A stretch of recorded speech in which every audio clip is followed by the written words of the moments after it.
실제로 여러분들이 요새 길 다니시면 많이 보실 거예요. 서울에서도 심심찮게 임대차가 늘어나는 걸 보시고 계실 거예요. 편의점 있잖아요. 편의점 매출이 불황이면 불황일수록 늘어야 되잖아요. 예. 편의점 매출이 최근 3개월 연속 감소입니다. 거기마저 줄고 있다. 지금부터는 각자 도생에 길을 준비하셔야 되는 거예요. 이번에는 외환위기가 아니에요. 내환위기. 부동산 상가 막 사고 올려서 받고 막 이런 짓을 하다가 이제 돈 빚 못 갚는 거예요. 제가 여기서 한 가지 궁금한 게 뭐냐면 부동산적인 것만 본다면 부동산 가격이 오를 수도 있고 뭐 내릴 수도 있고 하는 이제 방향성이라는 게 있겠지만 지금 경제 상황으로 봤을 때 우리가 경제 상황 보니까 제가 그저께 은행권에서 구조조정을 했는데 2,300명을 올해 들어서 벌써 아웃시켰단 말이에요. 경제 성장률 2% 아래로 내려가면 잘 나가던 은행원들도 감원된다. 이렇게 되면 지난번에 말씀하신 대로 여러 가지 구조조정 문제도 있고 뭐 구미 창원 쪽 같더니 정말 심각하다라고 말씀하셨는데 경제 기업들 입장은 또 어떻습니까? 지금 기업은 어떻게 할 만합니까 지금? 기업이 제조업은 제가 볼 땐 거의 패닉 상태인 것 같은데요. 예를 들어 수출 관세까지 지금 부과가 되고 있잖아요. 정부가 이제 협상을 하겠지만 그 문제로 미국 같은 경우에 개인 소비자들이 관세를 부과하게 되면 3,000달러에서 5,000달러 더 돈을 써야 된다라고 추정치가 나와 있는데 우리는 이제 거꾸로 그렇게 되면은 수출이 줄어드는 부분이 생기지 않겠습니까? 그게 지금 타격이 와가지고 중국 같은 경우에는 48% 감소했다는 이야기가 나오거든요. 그러니까 우리나라도 예를 들어서 20% 30%만 수출이 줄어도 대기업들이 확 줄어버리죠. 대기업 줄면 중소기업은 따라주는데 이 주는 게 아니라 죽는 거죠. 그러다가 자영업 소상공인도 마찬가지죠. 우리 뭐 표 대표님 유튜브 방송 많이들 보시지만 그거 보시면은 공실 이야기 엄청나게 하시잖아요. 이게 서울에서 이 정도면은 전국적인 상황이 어떤 건지는 대충 짐작을 해야 되거든요. 근데 사람들은요. 예. 정말 신기한 게 뭐냐면 중국 부동산이 완전히 무너졌지 않습니까? 여기 아파트 5,000세대를 줘요. 이게 미분양이 났어요. 그럼 옆에 또 줘요 5,000세대를. 또 미분양이 났어요. 저쪽에 10,000세대를 또 줘요. 근데 또 줘요. 자, 이게 중국이 망한 거고 우리나라는 옆에 공실이 많이 있어요. 근데 옆에 또 지으면 분양할 거 아닙니까? 상가를? 이거 분양을 다 받아요? 공실인 걸 다 받잖아. 이거 공실이네 하면서 그 옆에 건물을 또 지을 때 상가를 분양하면 또 분양 받아요? 희한하지 않아요? 왜 그런가 봤더니 내가 산 상가는 안 그럴 거야. 여기는 입지가 달라요. 여기 들어오는 길목이잖아. 다 이유가 있어. 그리고 90%, 80%를 대출을 해줘요. 아직도. 그러니까 대출 받아서 대출금 감당이 안 되니까 나중에는 준공해서 한 번도 임차인을 못 들여보고 경매로 넘어가요. 이런 상황인 거죠, 지금. 얼마 전에 박사님 AI가 이제 모든 일자리를 많이 뺏어 간다라고 하는데 특히 요즘 판교 쪽 가면 분위기 좀 안 좋습니다. 거기 IT 기술자 인력들이 많지 않습니까? 똘똘한 사람들 많이 몰려있는 데가 바로 판교인데 거기도 지금 분위기가 안 좋아요. 왜냐면 AI가 업무 성과를 내니까 사람의 업무 성과를 능가하는 경우도 있다는 거죠. 한 부서를 날려보내도 돼요. 그렇죠. 그러니까 인력이 줄면 그분들이 연봉을 많이 받아서 고가의 집을 샀는데 집을 왜 누가 삽니까?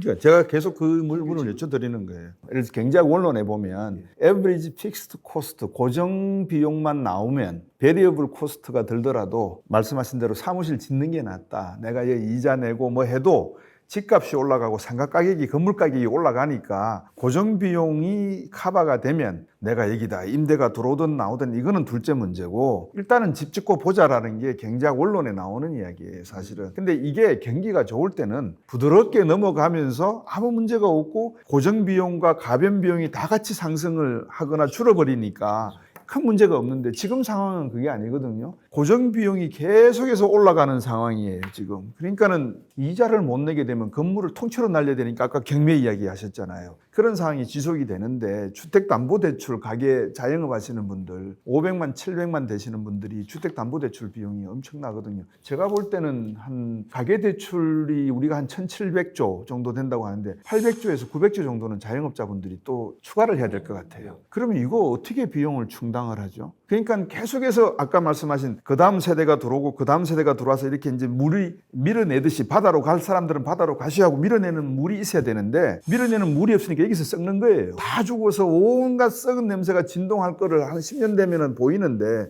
그거를 왜 사람들이 귀 기울이지 않는지 그게 제가 궁금한 거예요. 그런 얘기를 누차 해드렸고 몇 년도 되면 이런 일이 벌어질 수 있다. 충분히 가능성이 있다 얘기를 했는데 그게 지금 막 현실로 벌어지고 있는데도 불구하고 나는 아니다라고 생각하는 분들이 있고 또 어떤 분들은 자기가 보는 데는 안 떨어진 데가 있는 거예요. 가격이. 그러니까 언제 떨어져요 도대체. 이렇게 말하는 사람도 있는 거고. 맞아요.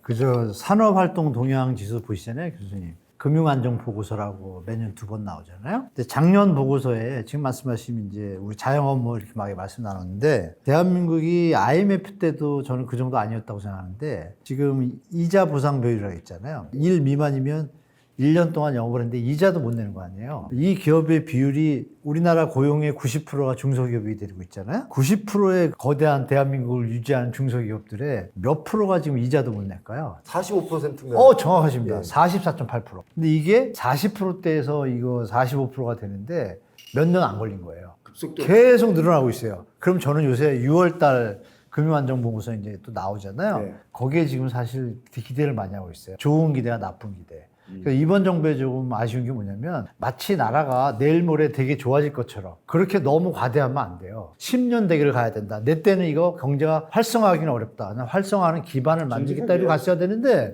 마치 주식시장이 살아나면 부동산을 뭐하고 뭐 대셔야 되니까 그건 이해가 되는데 그 가이드 신호를 정확하게 지금 못 주고 있다는 얘기죠. 민생부터 그러니까 이거는 이해돼요. 급한 것부터 처리하고 가겠다. 그러니까 민생과 이거 이해되는데 그래서 제가 기대하는 게 한 100일 뒤에 보자. 아까 표대표님과 똑같아. 하는 거 봐서 문제가 있으면 이건 또 빨리 해줘야지 진짜 우리 골든타임을 놓치지 않지. 그러면 결론적으로 말씀드리면 자영업이 힘들고 제조업이 힘들고 다 힘든 거잖아요. 좋은 데는 어디 있죠? 그거예요. 사실은 45%는 이자도 못 내잖아요. 지금. 맞아요. 이자도 못 내요. 양반이에요. 왜 양반인 줄 아세요? 이게 양반이라고요? 더 심각한 게 있어요? 양반이에요. 자영업자 소상공인 중에서 국회의원이 직접 정무위에서 질문한 내용이 답입니다. 국세청 내용입니다. 통계 내용입니다. 한 달에 100만 원 이하 소득 자영업자들이 전체 자영업자 중에 몇 %일까? 75%예요. 종합소득세 안 내요. 맞아요. 우리는 지금 걱정을 우리 세대 걱정뿐만 아니라 미래 세대까지 걱정을 같이 해드리는 거예요. 그러니까 정치하는 분들은 우리 이야기도 중요하지만 미래 이야기도 같이 하셔야 돼요. 다시 말하면 내가 지금 하고 있는 거는 10년, 20년을 향해서 가는 길인데 요거도 먹을 준비가 다 돼 있다. 내가 하는 일이 진짜 힘들고 고난의 길로 가는 것이다. 그렇지. 나는 여러분에게 장미를 선사하기 위해서 오는 게 아니라 장미 씨 뿌리로 온 사람이다. 그게 언론이 나와야 되고요. 그게 대한민국의 많은 싱크탱크들이 그런 이슈를 가지고 뿌려야 돼요. 계속 이야기를 해주고 오피니언 리더가 되어가지고 사회에다가 이슈를 던져야 돼요.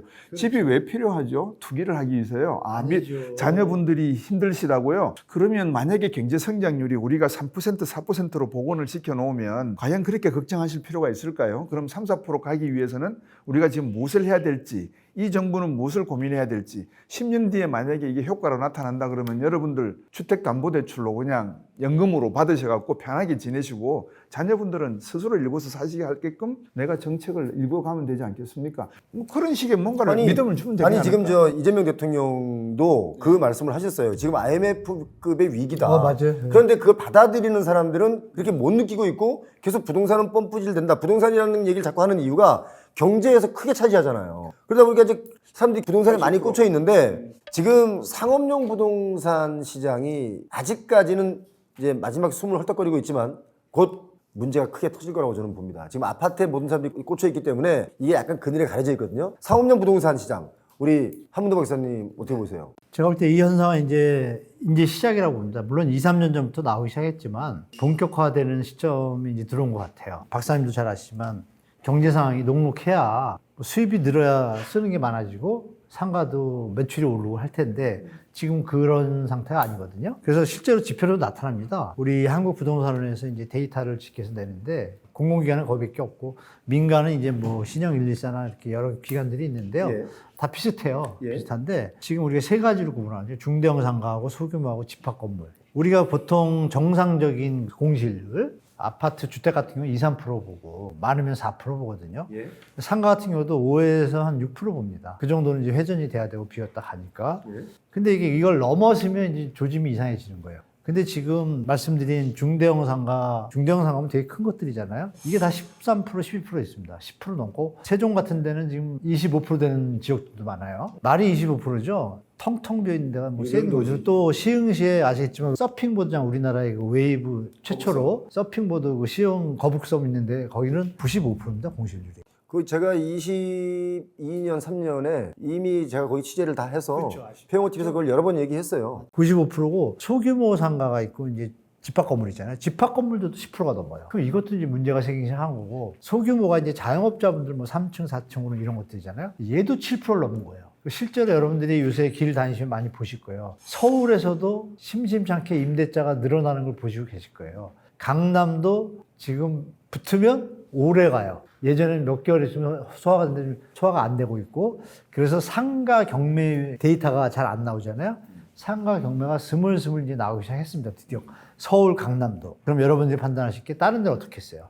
박사님이 말씀 주신 것처럼 지방은 더 심각하죠. 이 현상이 좀 이어지고 있다. 이게 이제 시작이다. 결정적으로 편의점 있잖아요. 소매 업태별 그 소매 판매액에서 백화점, 면세점 쭉 나누는데 그 중에 이제 편의점 항목이 있어요.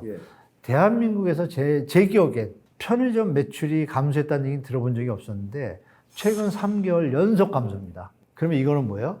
편의점은 우리 사회의 진짜 서민 중산층의 아이콘 지표거든요. 편의점 매출이 불황이면 불황일수록 늘어야 되잖아요. 근데 거기마저 줄고 있다. 이거는 추가적으로 다른 데는 더 매출이 줄 거다. 이거를 좀 예측하시면 좋을 것 같아요. 백화점 매출 줄고 다이소 매출 올라가고 이거 차이가 있는 거죠. 맞습니다. 근데 지금 우리 한문도 박사님 말씀하신 것 중에 제가 한 가지 덧붙여서 말씀드리면 뭐가 있냐면 지금 상가 공실률 얘기했단 말이에요. 중대형, 소형 뭐 이런 거 이제 나누는데 이게 보통 그 1층 상가 또는 어쩌다 2층 상가 그것도 대로변에 있는 것만 체크해서 그 공식 데이터예요. 비공식 데이터 제가 다 세진 않았지만 제가 발품 팔아서 다 가본 거 현장 가보면 도산대로라고 강남대로 말고 도산대로라고 있습니다. 거기는 거의 한 45% 정도가 공실입니다. 와우. 강남권 강남 전체적으로 대로변도 공실이 많지만 그 이면도로는 거의 한 60%가 공실입니다. 지금 깜짝 놀라셨죠? 이게 뭐냐면 압구정하고 논현동 그 사이 대로거든요. 그러면 이거 지금 말씀하신 거 어마어마한 거죠. 제가 주로 주말에 서울 강남권만 몇 바퀴를 돈지 모른다. 걸어서. 사람들은 내용을 제가 얘기하면 보면서도 설마 하는 분들이 있는데 이제 저를 만나신 분들이 하는 말이 요즘 정말 강남권에 대형 상가, 대형 빌딩의 상가도 비어 있습니다. 그리고 제가 강남의 모 대로 1층 상가도 거의 60%가 비어 있고 초대형 주상복합이 있는 건물에 그 뒷변 이면도로 갔더니 다 비었어요. 부동산 중개사 한두 개가 있고 편의점 한 개가 있고 다 비었어. 상가가 한 70개 되는데 다 비었어. 자, 이걸 누가 설명할 거냐? 어디예요? 가로수길 아니에요? 가로수길은 제가 이미 다 새로운 수길? 가로수길은요 50%가 비어 있고요. 50%. 그리고 아까 또 우리 박사님 왜냐면 박사님은 공식 데이터를 보고 말씀하시는 분이기 때문에 현장을 제가 덧붙이면 세종시가 아까 25%라고요? 아닙니다. 직접 가보시면 70%? 70%입니다. 세종시가 25인가 50인가 둘 중에 하나인데 75가 맞아요. 하도 많이 보시니까 이게 숫자가 헷갈리죠. 맞아요. 저도 그럴 때는 있는데 지금 상상 외로 심각합니다. 그거를 역으로 가보죠. 삼성전자가 평택에 공장을 짓기로 했어요. 반도체 공장을. 한 70조 붙겠다. 그래서 지으면 3만 명 정도 노동자들이 이제 들어가요. 3만 명 정도 건설하러 쫙 들어가면 그 사람들이 밥 먹을 데가 없잖아요. 그럼 뭐가 생기죠? 한밭집이 생겨요. 편의점도 생겨요. 그렇죠. 여기서 3만 5천 명이 먹고 사는 기반이 그 바로 상가예요. 근데 그게 지금 다 비었다는 거 아니에요? 그럼 어디에 문제가 있다는 것도 대기업이 안 한다는 거 아니에요? 거꾸로 가면. 그럼 대기업이 안 한다 그러면 대한민국 경제는 0.8% 성장한다고 한국은행이 이야기하셨는데 1.4에서 0.8로 갔다는 말은 0으로 간다 이야기예요. 방향성을 지적을 하는 것을 보시면 첫 번째 이제 관세 협정해야 되잖아요. 3년만 선이잖아요. 트럼프 대통령이 뻔히 그럴 거거든요. 야 너희들 환율 지금 1370원 60원 한다고? 너희도 지금 흑자가 얼만데 1100원으로 가는 게 맞지. 좀 이따 까면 어떡할까요? 우리 이재명 대표님께서는 가라니 사이라도 기획하겠다는 말씀을 결의를 하셨는데 세 번째, 야 유가가 지금 싸. 배럴당 50달러 하니까 그게 좀 위안이 되지 않겠어? 라고 생각하실 수가 있는데 미국 현지에 지금 배럴당 50달러, 60달러 하는 지금 유가에 소매 가솔린 가격이 얼마냐면 보통 그러면 1불 70에서 1불 50 사이에 해야 됩니다. 지금 3불 뭐 때문에 수준 정도 합니다. 비싸요? 중간 마진 때문에. 미국도 물가가 다 올라버려요. 교통비, 수송비, 이게 다 올라, 인건비 다 올라버리고. 부대비용만 부대비용이 다 올라버린 거예요. 그러니까 이제 앞으로 인플레이션이 발생할 가능성을 우리가 기다려야 돼요. 그러니까 아까 다이소 말씀하셨지만 소비자들은 본능적으로 더듬이가 작동을 해서 야, 이거 디플레이션 오고 하니까 이제는 우리가 전략해야 돼. 다이소 찾는 거죠. 그러면 역으로 가면 남는 장사하는 사람들이 아무도 없는 거예요. 그럼 이게 몇 개월 버틸 수 있는 거죠. 그러면 이제 금융 쪽에서는 야 이거 뭐 스트레스 DSR 뭐 열심히 주판을 튕겨봤자 소용이 없는 거예요. 결국은 다 터져버릴 거예요. 근데 그 문제를 갖다가 왜 아무도 이야기 안 하는지에 대해서 제가 늘 지금 이렇게 지켜보고 있는 게 정부 쪽에 저희들이 이야기하는 것을 왜 이 정부 쪽에 탐관 놀이가 많아서 그렇죠. 우리 곽수홍 박사님께 이거 하나 알려드려야 되겠구나. 제가 그동안 99가지를 배웠는데 있는데 한 가지 제가 알려드릴게요. 혹시 국가 부도의 날이라는 영화 보신 적 있습니까? 맞습니다. 그 영화에 보면 왜 그런지가 다 나와요.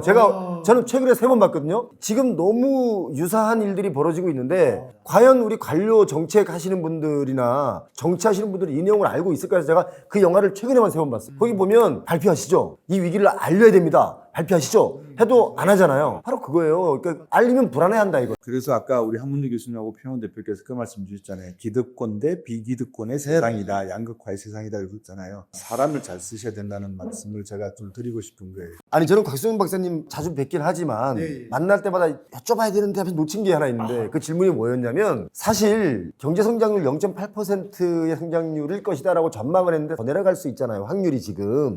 그런데 그러면 제2의 IMF급으로 가는 거 아니냐라는 질문이에요. 제 질문은. 제2의 IMF 가는 거 아니냐? 예. 질문이 거기에 대한 답을 IMF를 예측하셨잖아요. 거기에 대한 답을 이렇게 해드릴게요. 금값이 2030년 선물 가격이 한 달 전에 3,300불에서 3,500불 사이 왔다 갔다 했습니다. 지금 4,100달러입니다. 4,153달러 정도가 그렇습니다. 그 다음에 또 한 가지 말씀드릴 거는 세계은행에서 어제 경제 전망치가 나왔는데 올해 2.3 예상을 했는데 1.4로 떨어뜨렸고요. 그러니까 미국도 반토막이 난다는 이야기가 되겠죠. 그러면 이제 미국 경제가 반토막 나면 우리나라는 한 6개월 뒤쯤 되면 3분의 2 토막 난다. 라고 봐야 되겠죠. 그러면 아까 말씀하신 대로 0.8이라고 하는 건 방향성을 나타내니까 내려간다, 0에 근접한다, 수렴한다 이렇게 보시는 게 나을 것 같고 지금부터는 각자 도생에 길을 준비하셔야 되는 거예요. 저는 그거 다 밖에 드릴 수 없어요. 그래서 저도 인정합니다. 자산의 7, 80%를 부동산으로 들고 계시는데 정부가 뭐라고 늘 말씀하시냐면 소득 상위 25% 분들 그 다음에 25% 분들 자산 가격이 엄청나게 비싸기 때문에 7, 80% 그거 걱정 없습니다. 너 괜히 저 밑에 돈 없는 사람들이 집을 사서 문제죠. 이렇게 말씀들 하셨거든요. 근데 그분들이 이제 날아갑니다. 아까 말씀드렸다시피 고정비용을 이자 돈으로 이렇게 내다가 직장 끊기고 돈 들어오는 게 없네. 경제학에서 레쳇 효과라고 있어요. 톱니 효과. 위로 올라가면 올라갔지 밑으로 내려오지는 못해요. IMF는 얘기했잖아요. 하나의 사례인데요. 임대사업자 제도로 집값이 막 올라갈 시절에 이제 수도권 얘기예요. 그 임대사업자들이 공황장애를 겪는 놈들이 나타나기 시작했어요. 서울 빼고. 그 스토리가 어떠냐면 집을 하나 사서 전세 대출 아까 제가 말씀드렸잖아요. 저번 시간에. 전세 대출 이게 중요하다. 집을 사가지고 리모델링을 1,000만 원을 해요. 사가지고 1,000만 원을 해가지고 전세를 놓는데 만약에 7천짜리인데 8천이 됐잖아요. 돈 들어간 거. 근데 전세를 8천에 놓는 거야. 그럼 돈이 들어가요? 안 들어가요? 안 들어갔죠. 근데 도리어 그걸 9천을 놨는데 되는 거야. 가격을 높여가지고. 그러니까 돈이 한 집에서 돈이 튀어나오죠. 1,000만 원이. 이거 재밌잖아요. 그냥 사서 아무것도 안 하고 했는데 리모델링하고 놓으니까 전세가 쑥쑥 들어오는 거야. 왜? 전세 대출을 많이 해주니까. 그러니까 하나, 두 개, 세 개 하다 보니까 1년에 5개라니까 5천만 원을 벌었네? 직장보다 낫네? 그러니까 때려치기 뭐하고, 그럼 내년에 5개 더 해야지. 이러면서 한 2, 3년 사이에 그 와중에 이제 정부에서 임대사업자 뭐 세제 혜택 막 또 던지잖아요. 그러니까 이게 집이 한 4, 50개가 돼버린 거예요. 그럼 4, 50개 하는 동안에 몇 억을 1,000, 2천씩 해가지고 몇 억 편하게 썼겠죠? 몇 년 동안? 1년에 1억씩 쓰면서 살아도 손해가 없어. 1억 다 못 쓰잖아요. 돌려줘야 되지 나중에. 근데 이제 터지는 거야. 뭐냐면 정부가 전세대출 90% 맞췄잖아요. 지금 돈을 다 썼는데 집당 1,000만 원씩 하면 50개면 5억을 지금 다시 개어서 내야 되는데 5억이 어디 있어요? 집을 팔려고 하는데 안 팔리잖아요. 그럼 어떻게 돼요? 그냥 파산이에요. 연쇄 파산. 이 일이 지금 벌어지는 현장이 되게 많아졌다. 그래서 이분들이 모여 있어요.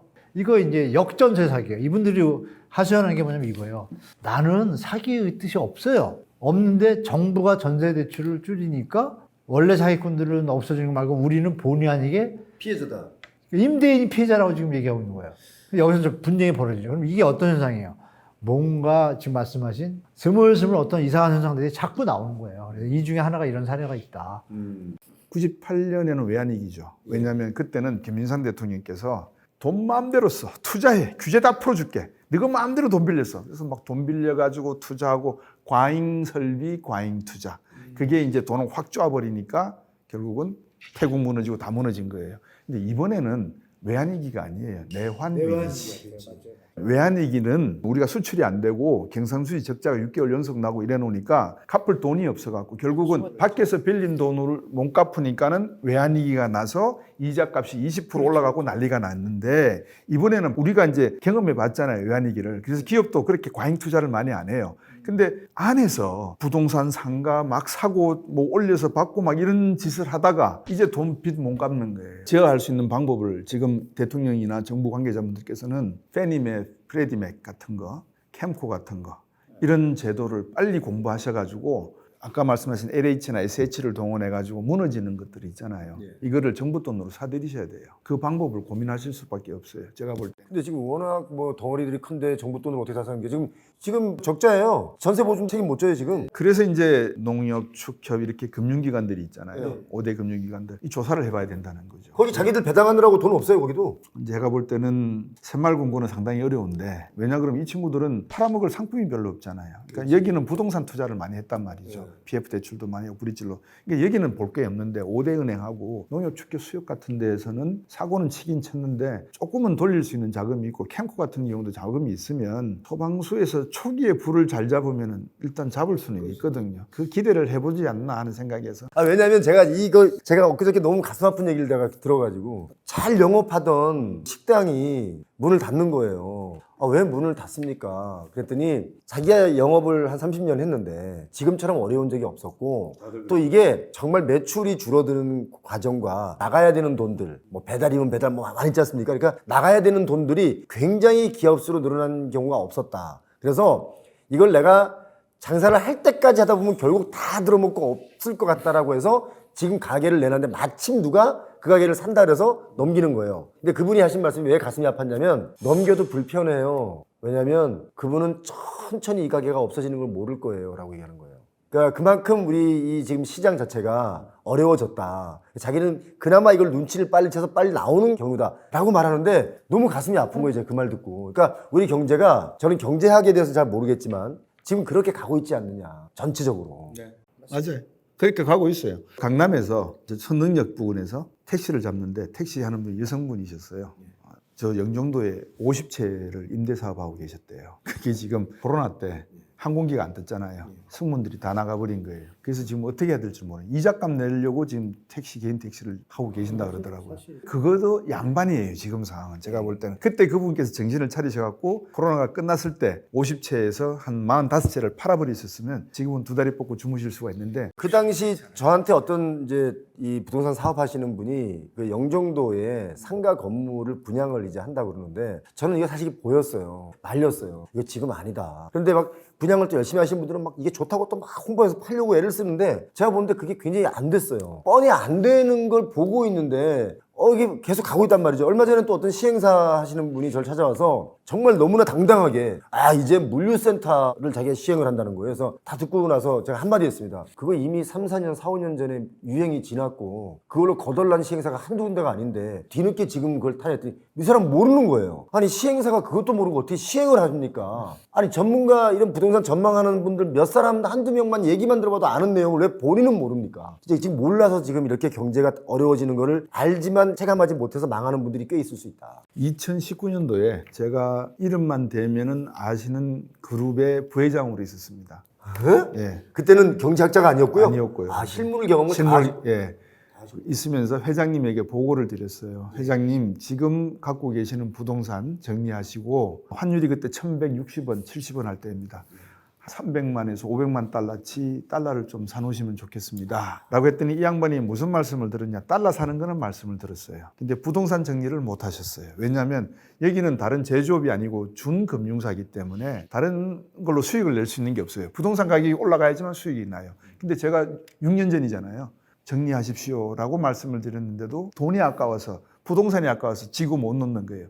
지금 골치 아픈 거죠. 그렇지. 제가 볼 때는. 그때 19년에 제안했을 때 슬슬 준비해가지고 21년에 팔았으면 최고가에 팔았죠. 최고가에 팔았죠. 그러니까 우리나라의 개기업 하시는 분도 그렇고 뭐 중소기업 하시는 분들도 그렇고 경제한 사람이 이렇게 말씀을 드리면 지금까지 그분들이 살아온 방식은 몸으로 부딪혀서 살아오셨기 때문에 논리와 정확한 기대를 가지고 말씀을 드리면 그걸 받아들이지 않으세요. 그래서 우리가 경제는 이제 이렇게 하면 안 된다. 주먹구구식으로. 성장률이 0% 같습니다. 각자 도생의 길로 가야 될 것 같습니다.